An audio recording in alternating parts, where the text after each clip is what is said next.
Bienvenidos una vez más a su programa Perspectivas. Les saluda Gaby Peroso. La crisis de refugiados y migrantes venezolanos es un fenómeno sin precedentes en América Latina.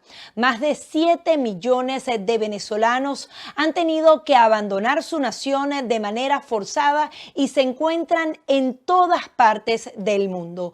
Pero el 85% de esos venezolanos han decidido quedarse en naciones vecinas, específicamente en América Latina. 3 de cada 4, es decir, el 75% de ellos se han centrado, han hecho vida y han echado raíces en 5 países del continente americano. Si bien hablamos de más de 7 millones de venezolanos en cualquier rincón del mundo, alrededor de 3 millones goza específicamente y de manera plena de documentos y se encuentran de manera regular y permanente en estas naciones. Es por eso que el Banco Mundial, a través de la Corporación Financiera Internacional, ha decidido analizar cómo se encuentra esa inclusión financiera de los venezolanos. Si, por ejemplo, tienen acceso a tarjetas de débito o de crédito, si pueden tener una cuenta bancaria en los países receptores o si incluso tienen la posibilidad de pedir y acceder a algunos créditos. Con este estudio se espera que el sector privado vea las oportunidades de negocios que ofrecemos los venezolanos en el extranjero, que somos profesionales preparados y que adicionalmente tenemos muchas buenas ideas para emprender. Para dar profundidad a este tema, vamos a hablar en primer lugar con Ricardo García Tafur. Él es oficial senior de operaciones de la iniciativa conjunta entre el IFC, que es la mayor institución de desarrollo a nivel global que se focaliza en el sector privado en todos esos países de desarrollo, específicamente en este caso de Venezuela, y una iniciativa conjunta con ACNUR. Muchísimas gracias por su participación en el programa Perspectivas y queríamos que nos dibujara entonces el panorama general de este estudio que hacen sobre la inclusión social de los venezolanos, específicamente en 2 naciones latinoamericanas. Correcto, hicimos un análisis específicamente sobre el tema de inclusión financiera de los migrantes venezolanos en Colombia y en Perú. Y este análisis surge un poco de la necesidad de nosotros informar a las entidades financieras sobre información respecto a la posibilidad de que ellas puedan generar negocios, de que puedan ofrecer servicios para esas poblaciones, apoyando a esas poblaciones en su inserción económica, social y financiera, ¿no? Entonces, realmente este análisis cubrió una parte de información respecto a lo que podría ser considerada como la demanda, ¿no?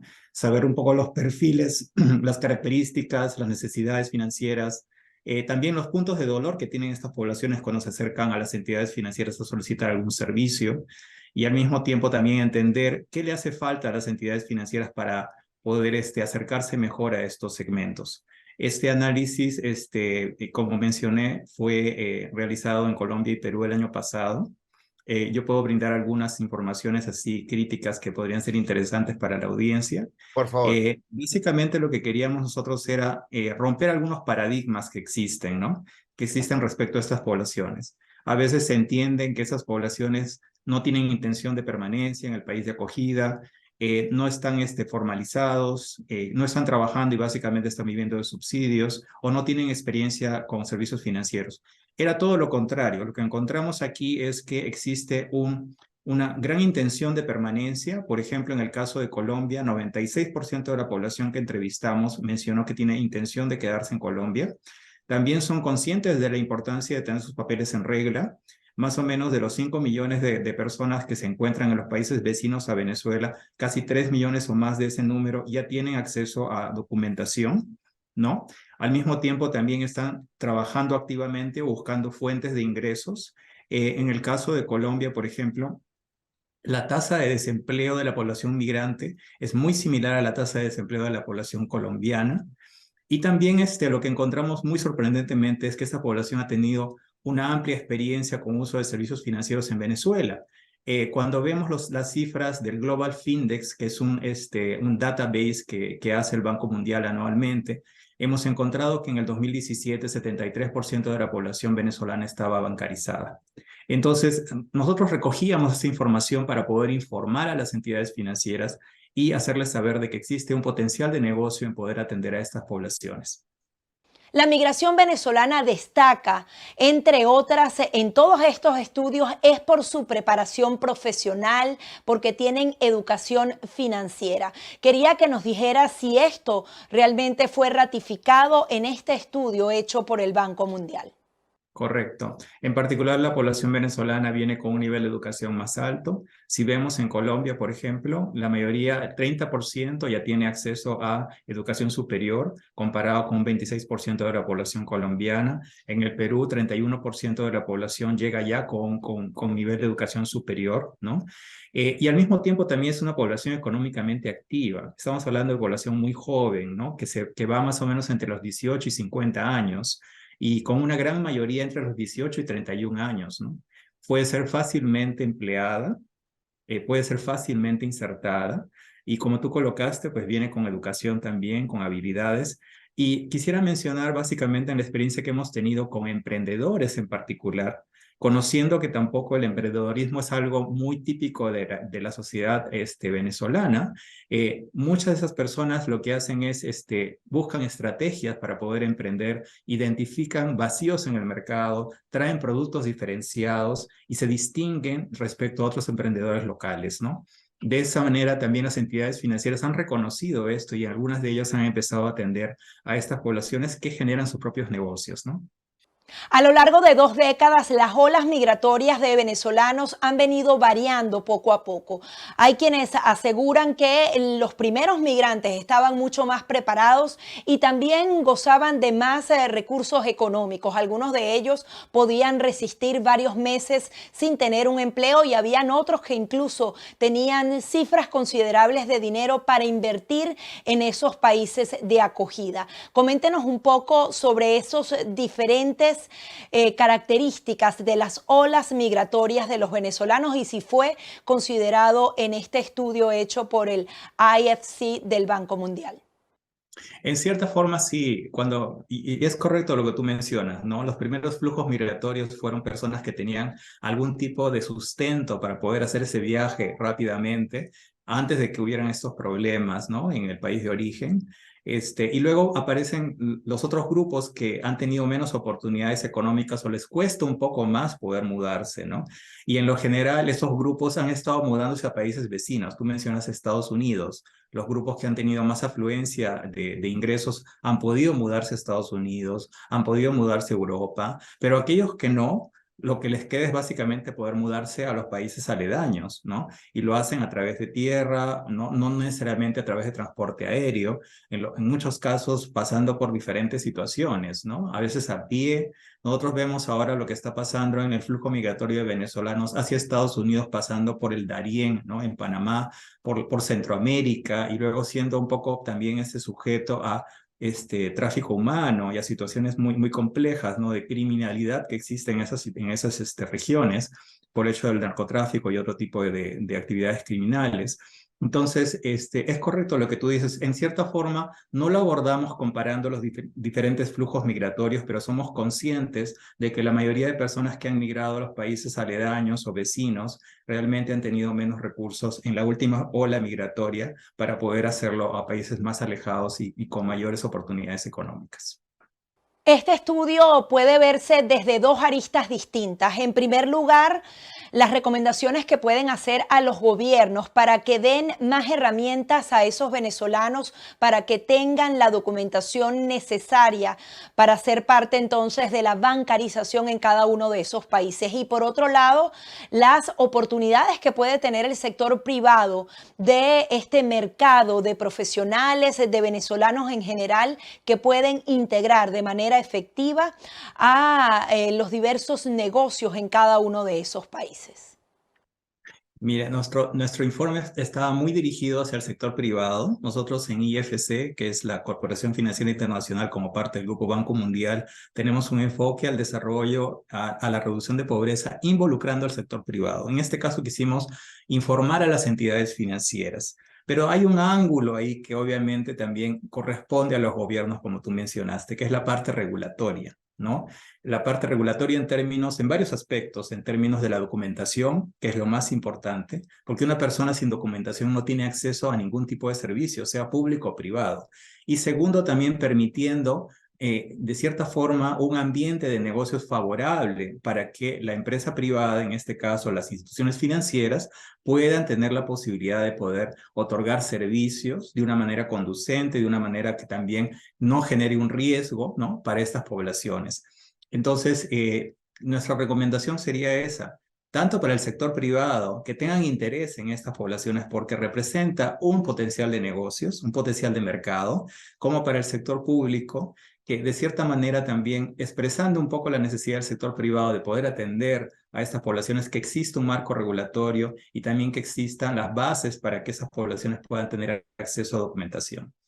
Muchas de las personas que formaron parte de este estudio realizado por el Banco Mundial expresaron su necesidad de permanecer en cada uno de esos países. Incluso se ve cómo han venido echando raíces. Esto también da cuenta de que la crisis venezolana no va a terminar acá, que más bien se va a extender en el tiempo.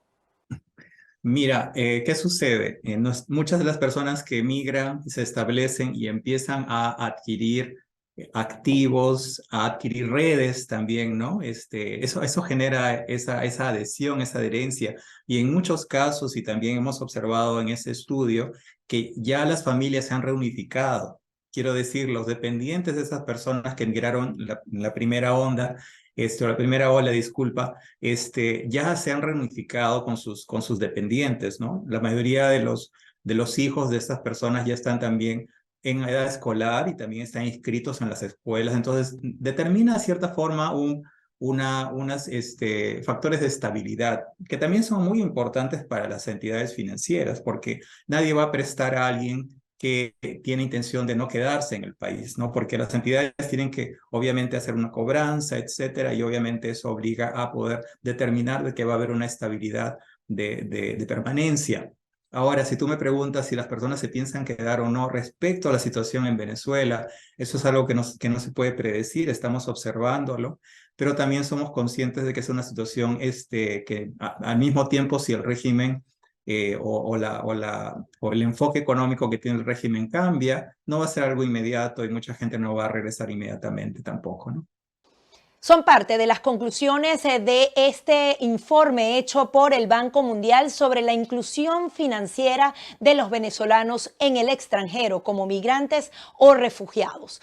Por otra parte, ACNUR, a través de la División de Inclusión Financiera, que promueve el acceso a las personas refugiadas, a las personas que son vulnerables, precisamente a esos sistemas financieros en las comunidades de acogida, también van a tomar en cuenta este tipo de informes para elaborar otras conclusiones y otras recomendaciones. ACNUR también ha tomado todas estas recomendaciones hechas por esta instancia del Banco Mundial y es por ello que conversamos a continuación con Nicole Pistelli. Ella es oficial senior de inclusión financiera de ACNUR. Sí, claro. Bueno, el ACNUR es una agencia que primariamente trabaja para la protección internacional y la ayuda humanitaria de las personas que están en condición de desplazamiento forzado. En el caso de Venezuela, trabajamos tanto con refugiados como migrantes, ¿no? Es un flujo migratorio mixto. Y hemos trabajado con IFC hace algunos años sobre cómo poder integrar en la parte tanto económica cuanto como financiera esta población en los países de acogida. Entonces, sí, no son resultados que nos sorprenden porque son de hecho resultados que corroboran otros tipos de estudios que han hecho también el Banco Mundial, el ACNUR mismo, otras organizaciones no gubernamentales, también el IMF recién. Entonces, sabemos que es una población que ha sufrido mucho, que ha tenido que atravesar rutas muy peligrosas. Son personas muy resilientes, que tienen muchas capacidades, como Ricardo comentaba, tiene ya una educación financiera antes en su país. El problema no es una falta de educación financiera para mucho de esas personas. Hay también algunos que sí necesitan educación financiera y sí también tienen que ser respaldados con otros tipos de servicios para la empresa de integración. El problema es lo que Ricardo también mencionaba, o sea, el problema de la regularización, de la documentación para abrir la puerta a otros servicios también financieros, pero a servicios básicos, a servicios de salud, a servicios de educación, al acceso al mercado laboral formal y digno. Entonces, la población venezolana de verdad, quizás respecto a otras olas no migratorias y de refugiados en otros países, tienes un vantaje adjunto, que es lo de tener ya una formación, pero necesita acceso a servicios, porque si no hay una abertura de la sociedad a nivel socioeconómico, entonces la inclusión financiera no se puede verdaderamente actuar. Y en esto es lo que el ACNUR especialmente está trabajando con los varios gobiernos. Y hay de hecho importantes iniciativas de regularización y documentación en marcha en varios países como Brasil, Colombia, Ecuador, Perú, y así como el Cono Sur y el Caribe. A esta funcionaria de ACNUR también le consultamos sobre esas variaciones en las olas de migrantes venezolanos. Sí, es verdad, hubieron varias olas. Lo que yo creo que es importante para complementar lo que dijo antes Ricardo es hablar de los números. O sea, tenemos ahora como en el mundo más de 7 millones de venezolanos entre refugiados e migrantes y hay como 6 millones que se quedan en América Latina y el Caribe. Lo que es importante decir es que hay más de 4 millones de permisos de residencia y de estancia regular que han sido concedidos. Y esto no para respaldar la importancia de la regularización. Hay también más de 1 millón de solicitantes de asilo que entonces están pendientes de la condición de refugiados, tanto fuera cuanto en la América del Sur. Y hay más de 200.000 personas venezolanas que están reconocidas bajo de la condición de refugiados. Entonces, sabemos que eso no va a parar probablemente, o sea, no sabemos cuál es el futuro, sabemos que es una condición de grande volatilidad. Entonces hay algunas personas que sí que quieren volver y están volviendo por varias razones, ¿no? Que quieren juntarse con su familia, no han encontrado buenas condiciones laborales en los países anfitriones o a lo mejor hay algunas situaciones que se han mejorado en Venezuela, entonces quieren volver. Hay situaciones específicas. Lo que tenemos que pensar es que tenemos que estar preparados por las personas que van siguiendo venir, también por canales irregulares. Y eso es el problema principal. Entonces, para poder enfrentar el problema de la inclusión socioeconómica de los venezolanos y también para ofrecernos la protección que necesitan, hay que pensar en cómo poder soportar también esos gobiernos que han sido acogedores, ¿no? Hubo mucha solidaridad por parte de los gobiernos de la región, pero hay que ser respaldados en sus esfuerzos de acogida. ACNUR ha venido recomendando a cada una de las naciones de acogida poder dar más instrumentos, más documentación, poder hacer la vida más fácil a esos venezolanos en las comunidades de acogida. Bueno, ha sido un percurso. Sí. Hubieron varios cambios a nivel político y también de políticas de regularización y de formalización. Yo creo que lo que es importante es hablar de los ejemplos positivos que hay que de verdad que se espera que otros países puedan seguir, ¿no? Antes estaba hablando de algunas buenas prácticas que han sido puestas en marcha en Brasil, en Colombia, Ecuador y Perú, por ejemplo. Quizás mencionando Colombia, eso es importante porque en febrero del 2021, Colombia anunció que el país otorgaría un estatus de protección temporal de 10 años a todos los venezolanos que residen en el país. Y ese estatus de protección temporal es muy importante porque permite trabajar, tener acceso a la atención médica, a otros servicios esenciales y también es un proceso que está apoyado por el ACNUR y comenzó ya en mayo. Y hay casi 2,5 millones de venezolanos que han realizado el ejercicio del perfilado en línea, que es la primera fase por obtener, ¿no?, este TPS, y de los cuales más de 1,600,000 de venezolanos ya cuentan con esto. Entonces, yo creo que hay que verdaderamente sublinear esos tipos digamos, de ejemplos opciones. de estrategias sostenibles, ¿no? Que son la sostenibilidad a largo plazo, hay que pensar, porque cuando hay muchos cambios repentinos, luego son soluciones a corto plazo que no soluciona. Hay que pensar a una estrategia sostenible a largo plazo que no solo complementa los programas, ¿no?, de transición, sino que también avanza en el proceso de integración socioeconómica de los migrantes y de los refugiados. A esta funcionaria de ACNUR le consultamos específicamente en qué lugar del ranking se encuentran los venezolanos en el mundo. Alta porque hubieron bastantes estudios interesantes, uno también en Perú sobre la inclusión de la fuerza laboral venezolana cuando el sector privado ha abierto su puerta. Lo que sabemos que tienen capacidad productivas, tienen destrezas nuevas, muchos de ellos tienen un nivel muy alto de educación, el problema es que no está reconocido para el mercado laboral. Entonces, algo que decía antes Ricardo, ¿no? ¿Por qué nos enfocamos tanto en la empresa? No solo porque todo el mundo tienen capacidad empresarial, porque también muchos tienen que convertirse en empresarios porque no tienen la posibilidad de reconocer su experiencia laboral, sus estudios.